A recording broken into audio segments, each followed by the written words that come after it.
Magandang tanghali. Ayan, panibagong gawa ng ating manggagawang welder, si Armando. Gumagawa ng kulong-kulong o garong para sa baboy.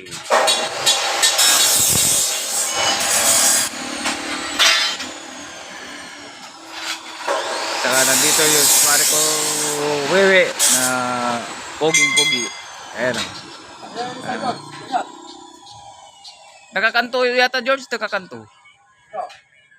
Dito, dyan, parang dyan, oh, dyan.